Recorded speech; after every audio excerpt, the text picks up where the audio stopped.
मैं डीएम झा, आप देख रहे हैं स्टोन टैक्सपिन चैनल। पिछले कई वर्षों से बैंक पब्लिक डिपॉजिट की समस्याओं से जूझ रहा है। अब जैसे मैंने कहा कि पब्लिक डिपॉजिट की समस्याओं से जूझ रहा है, इसका मतलब बैंकों के पास पब्लिक का जमा कम हो रहा है। अब आपके मन में एक सवाल होगा कि यदि बैंक के पास पब्लिक की डिपॉजिट नहीं आ रही है तो बैंक को इससे क्या समस्या है। फ्रेंड्स, बैंक को इससे समस्याएं हैं जो आम तौर पे आम पब्लिक को समझ में नहीं आती है। जैसे कि आप जानते हैं कि बैंक का दो काम है। एक काम कि पब्लिक से पैसे को कलेक्ट करना, यानी जिनके पास सरप्लस पैसे हैं उससे कलेक्ट करके बैंक में रखना, और उस पैसे को उन लोगों को देना जिनको कि पैसे की ज़रूरत है, जिनको व्यवसाय वगैरह के लिए पैसे की ज़रूरत है। उसी पैसे में से बैंक उसको व्यवसाय के लिए ऋण देती है। इसका मतलब यदि डिपॉजिट कम आएगी बैंक के पास तो बैंक लोन भी कम दे पाएगा। और जैसा कि आप जानते हैं कि डिपॉजिट पे जो ब्याज की दर होती है वो कम होती है, और लोन जो बैंक देती है आम पब्लिक को, उस पर ब्याज की दर अधिक होती है। तो ये जो ब्याज का डिफरेंस है, तो जितना अधिक लोन देंगे उतना अधिक ही बैंक को फ़ायदा होगा। और जैसा मैं कह रहा हूँ कि डिपॉजिट कम तो वो लोन कम दे पाएंगे, इसका मतलब उसके लाभ भी कम होगा। ये मुख्य बातें हैं। हालांकि यदि इसको मैटर जाएंगे तो बहुत सारी और बातें हैं। मैं एक समझाने के लिए मैं ये एक एग्जाम्पल देकर कह रहा हूँ। इसके साथ साथ आप देखेंगे कि पिछले 3 वर्षों में जो क्रेडिट डिपॉजिट रेशियो यानी जमा के अनुपात में कितना लोन बैंकों ने दिया है, तो हम देखते हैं कि मार्च 2024 में करीब 79 से 80% के आसपास इनका सीडी रेशियो था। वर्ष 24-25 में ये बढ़कर 81 से 82% हो गया, और वर्ष 25-26 में ये बढ़कर करीब 82.5% के आसपास हो गया। अब आप कहेंगे कि ये सीडी रेशियो जमा लोन अनुपात है क्या। इसको यदि सामान्य शब्दों में एग्जाम्पल के तौर पे मैं समझाना चाहूँ तो यदि बैंक के पास आम पब्लिक के डिपॉजिट 100 रुपये हैं, तो मार्च 2024 में 100 रुपये में से 80 रुपये बैंक ने लोन के रूप में दे दिया था। 24-25 में ये करीब 82% के आसपास दे दिया था, और 25-26 में ये करीब 82.5% के आसपास लोन दे दिया था। इसका मतलब यदि मार्च 26 के कॉन्टेक्स्ट में यदि बातें करें और कि 100 रुपये पब्लिक की डिपॉजिट है तो उसमें केवल 17.5 रुपये ही बैंक के पास सरप्लस फंड अभी बच रहे हैं। आपके मन में फिर सवाल होगा कि 100 रुपये में से 82.5 यानी 82 रुपये 50 पैसे ही लोन दिए, तो 17.5 रुपये तो अभी भी उसके पास ये व्यवस्था है कि वो 17.5 को भी लोन दे सकता है, बिकॉज के लोन पे चूंकि ब्याज की दर अधिक होती है तो अधिक लाभ होगा। लेकिन फ्रेंड्स, इस पर चर्चा इस वीडियो में आगे करेंगे, ऐसी बात होती नहीं है। अब इन सब चीज़ों को देखते हुए कि क्रेडिट डिपॉजिट रेशियो बैंक की लगातार बढ़ती जा रही है और पब्लिक का जो पैसा है बैंक में वो कम जमा हो रहा है, वो कहीं और जमा कर रहे हैं जहाँ उनको लगता है कि रिटर्न वहाँ अधिक मिलेगा।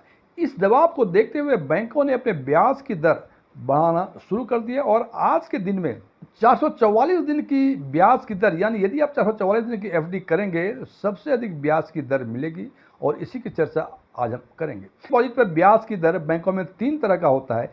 एक होता है नॉर्मल रेट, दूसरा होता है सीनियर सिटीजन का रेट, तीसरा होता है सुपर सीनियर सिटीजन का रेट।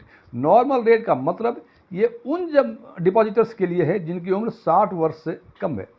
सीनियर सिटीजन का मतलब ये उन डिपॉजिटर्स के लिए है जिनकी उम्र 60 वर्ष से लेके 80 वर्ष से कम तक का है। और तीसरा जो सुपर सीनियर सिटीजन होता है ये उन डिपॉजिटर्स के लिए होता है जिनकी उम्र 80 वर्ष या उससे अधिक है।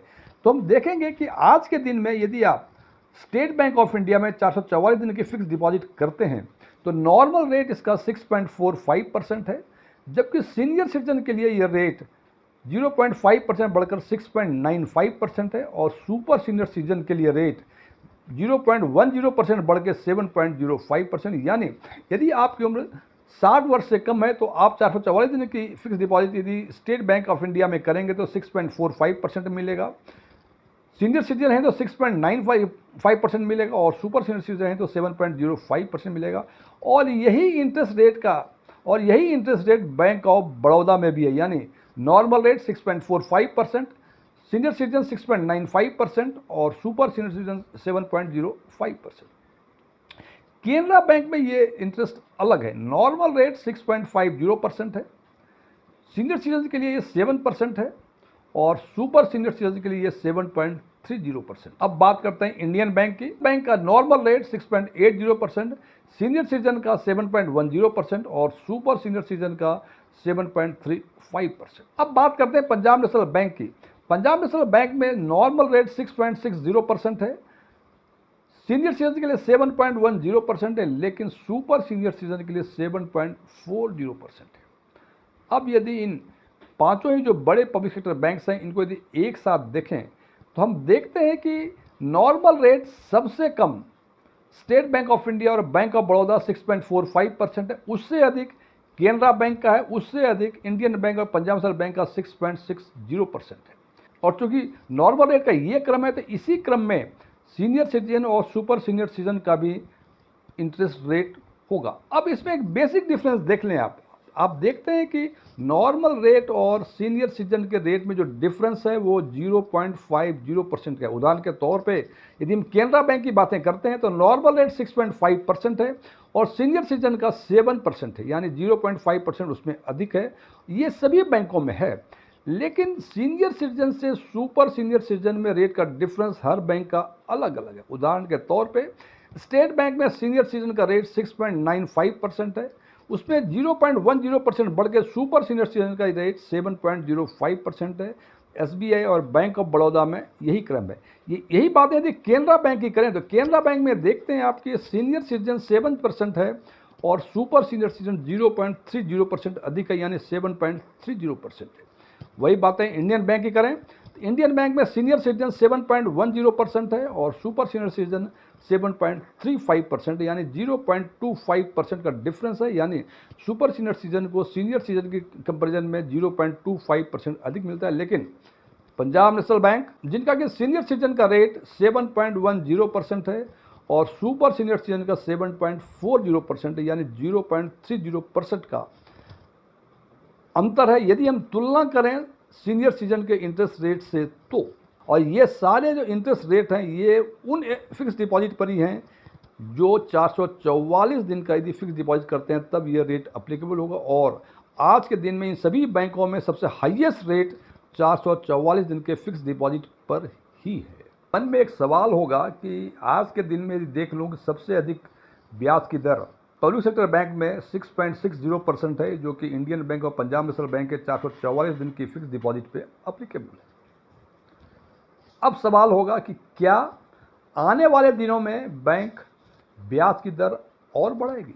तो जैसा कि मैंने पहले कहा था कि यदि बैंक को लोन अधिक देना है तो निश्चित रूप से उसकी डिपॉजिट भी बढ़नी चाहिए, और पब्लिक डिपॉजिट तभी बढ़ेगी जबकि पब्लिक को लगे कि बैंक भी उसमें अच्छे ब्याज की दर दे रही है, और उसी का सिलसिला जो 444 दिन का ये शुरू हो गया। लेकिन आने वाले दिनों में ब्याज की दर का क्या रुख होगा, ये आम लोगों के मन में एक कौतूहल का प्रश्न होता है।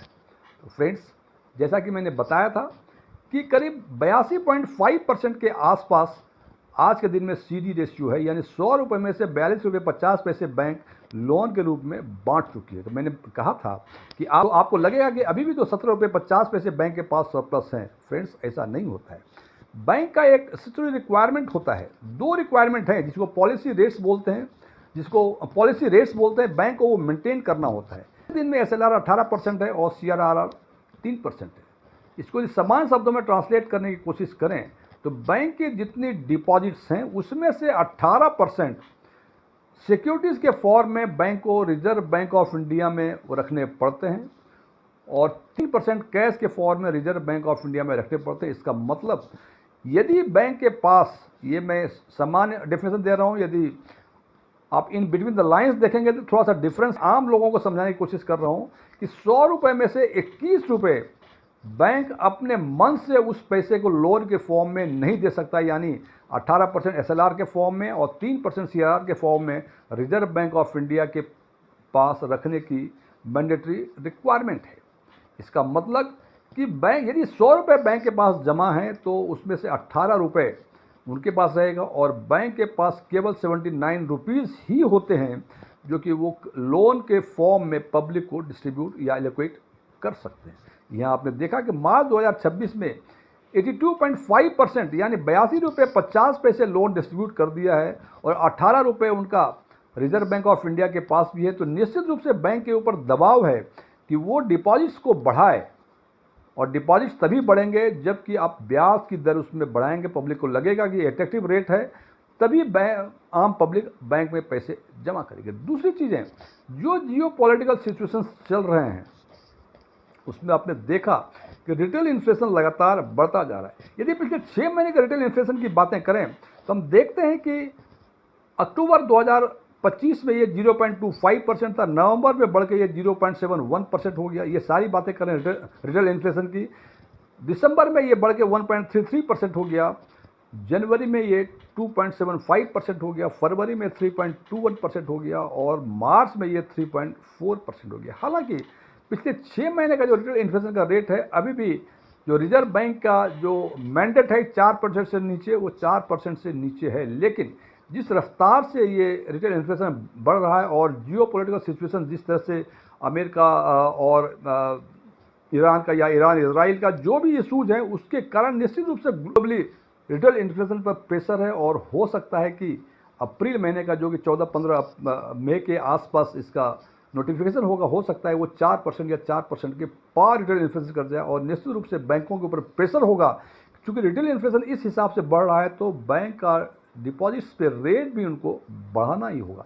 तो इन दोनों चीज़ों से हमें एक बात समझ में आती है कि आने वाले दिनों में बैंक जमा पर ब्याज की दर निश्चित रूप से बढ़ाएगी। लेकिन इसके साथ साथ एक चीज़ और जान लें, यदि बैंक जमा पर ब्याज की दर बढ़ाएगी तो निश्चित रूप से बैंक लोन पर भी ब्याज की दर ही बढ़ाएगी। बिकॉज कि डिपॉजिट पर रेट बढ़ा दे और लोन पर रेट ना बढ़ाए तो बैंक की प्रॉफिटेबिलिटी होती है वो कम हो जाती है। तो निश्चित रूप से दोनों में, डिपॉजिट में भी और लोन में भी, आने वाले दिनों में ब्याज बढ़ने की पूरी संभावना है। फ्रेंड्स, ये मेरे विचार थे। मेरे विचारों से सहमत होना कोई जरूरी नहीं है। यदि आप मेरे विचार से सहमत हैं तो कमेंट बॉक्स में एग्रीड लिखें, और यदि आपको लगे कि मेरे विचार से आपकी असहमति है तो कमेंट बॉक्स में नॉट एग्रीड लिखें, और नॉट एग्रीड लिखने के साथ साथ कारण जरूर बताएं कि आप हमारे किस बात से और क्यों असहमत हैं। Thank you.